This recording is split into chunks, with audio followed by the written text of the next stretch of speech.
ಇವತ್ತು ಈ ಒಂದು ವೇದಿಕೆಯ ಮೇಲೆ ನಾನೊಬ್ಬ ಕೇಂದ್ರದ ಮಂತ್ರಿಯಾಗಿ ನಿಮ್ಮ ಮುಂದೆ ನಿಂತಿಲ್ಲ. ಕನ್ನಡ ನಾಡಿನ ಒಬ್ಬ ಅಪ್ಪಟ ಕನ್ನಡಿಗನಾಗಿ ನಿಮ್ಮ ಮುಂದೆ ಇವತ್ತು ಈ ವೇದಿಕೆಯಲ್ಲಿ ನನ್ನ ಭಾವನೆಯನ್ನು ವ್ಯಕ್ತಪಡಿಸಲಿಕ್ಕೆ ನಿಂತಿದ್ದೇನೆ. ಇವತ್ತು ನಮ್ಮ ಸಾಹಿತ್ಯ ಸಮ್ಮೇಳನದ ಸರ್ವಾಧ್ಯಕ್ಷರಾಗಿ ಇವತ್ತೇನು ನಮ್ಮ ನಾಡೋಜ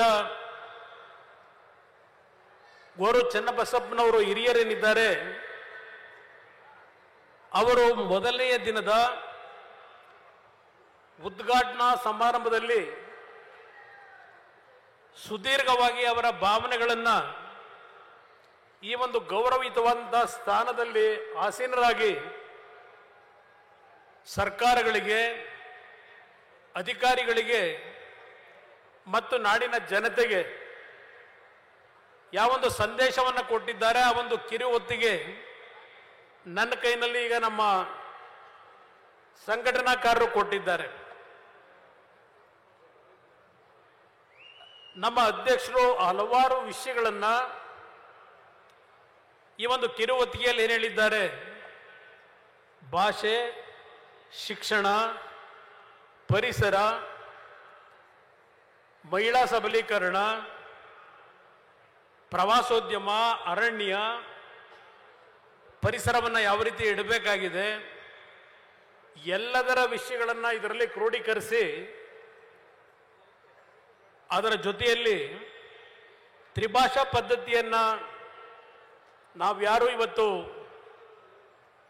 ಪ್ರೋತ್ಸಾಹವನ್ನು ಕೊಡ್ತಕ್ಕಂಥದ್ದಲ್ಲ, ದ್ವಿಭಾಷಾ ಭಾಷೆಗೆ ಮಾತ್ರ ಸೀಮಿತವಾಗಿರಬೇಕು ಅಂತಕ್ಕಂಥದ್ದು ಎಲ್ಲವನ್ನ ವಿವರಣೆಯನ್ನು ಕೊಟ್ಟಿದ್ದಾರೆ. ಇವತ್ತು ನಮ್ಮ ನಾಡಿಗೆ, ಅದರಲ್ಲೂ ವಿಶೇಷವಾಗಿ ಗ್ರಾಮೀಣ ಪ್ರದೇಶದ ನಮ್ಮ ಯುವಕರಿಗೆ ಮತ್ತು ಅವರ ತಂದೆ ತಾಯಂದಿರಿಗೆ ಒಂದು ಸವಾಲಿದೆ ಅಂತಕ್ಕಂಥದ್ದು ನನ್ನ ಅಭಿಪ್ರಾಯ. ಒಂದು ಕಡೆ ನಮ್ಮ ಭಾಷೆಯನ್ನು ನಾವು ಉಳಿಸಬೇಕು,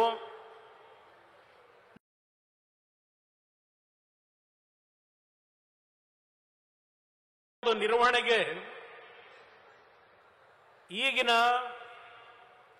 ಒಂದು ವಿಶ್ವದಲ್ಲಿ ಯಾವೊಂದು ಪ್ರಗತಿ, ವೈಜ್ಞಾನಿಕವಾಗಿ ಪ್ರಗತಿಯನ್ನು ಕಾಣ್ತಾ ಇದ್ದೇವೆ, ಈ ಒಂದು ಪ್ರಗತಿಯ ನಡುವೆ ನಮ್ಮ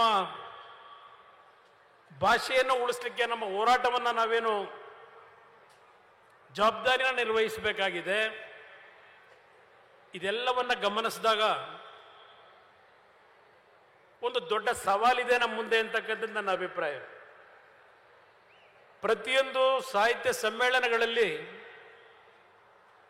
ನಮ್ಮ ಭಾಷೆಯ ಮೇಲೆ ಆಗ್ತಾ ಇರತಕ್ಕಂಥ ಒಂದು ದಬ್ಬಾಳಿಕೆ ಅಂತಕ್ಕಂಥ ಪದವನ್ನು ಉಪಯೋಗ ಮಾಡೋದಿಲ್ಲ, ಬೇರೆ ಭಾಷೆಗಳ ಒಂದು ಏರುವಿಕೆ ಏನಿದೆ ಅದರಿಂದ ನಮ್ಮ ಭಾಷೆಯ ಮೇಲೆ ಆಗ್ತಾ ಇರತಕ್ಕಂಥ ಪರಿಣಾಮಗಳು, ಇದೆಲ್ಲದರ ಬಗ್ಗೆ ಎಲ್ಲರಲ್ಲೂ ಒಂದು ರೀತಿಯ ಆತಂಕಗಳು ಇರತಕ್ಕಂಥದ್ದನ್ನು ಅವರ ಹೇಳಿಕೆಗಳಲ್ಲಿ ಗಮನಿಸ್ತಾ ಇದ್ದೇವೆ. ನಮ್ಮ ಅಧ್ಯಕ್ಷರು ನಮ್ಮ ಶಾಲೆಗಳ ಬಗ್ಗೆ ಚರ್ಚೆ ಮಾಡಿದ್ದಾರೆ. ಈ ಒಂದು ಕಿರು ಹೊತ್ತಿಗೆಯಲ್ಲಿ ನಾನು ಗಮನಿಸಿದೆ. ನಾನು ಇಲ್ಲಿ ಯಾವುದೇ ರೀತಿಯ ರಾಜಕೀಯದ ಭಾಷಣವನ್ನು ಮಾಡಲಿಕ್ಕೆ ಈ ಸಭೆಯನ್ನು ನಾವು ಉಪಯೋಗ ಮಾಡ್ಕೋಬಾರದು. ಇವತ್ತು ನಮ್ಮ ಕನ್ನಡ ಶಾಲೆಗಳು ಎಲ್ಲೋ ಒಂದು ಕಡೆ ಯಾವೊಂದು ಪ್ರೋತ್ಸಾಹವನ್ನು ನಾವು ಕೊಡಬೇಕಾಗಿದೆ, ಅದನ್ನು ಕೊಡ್ತಕ್ಕಂಥದ್ರಲ್ಲಿ ಹಲವಾರು ರೀತಿಯ ಲೋಪಗಳನ್ನು ಕಾಣ್ತಾ ಇದ್ದೇವೆ.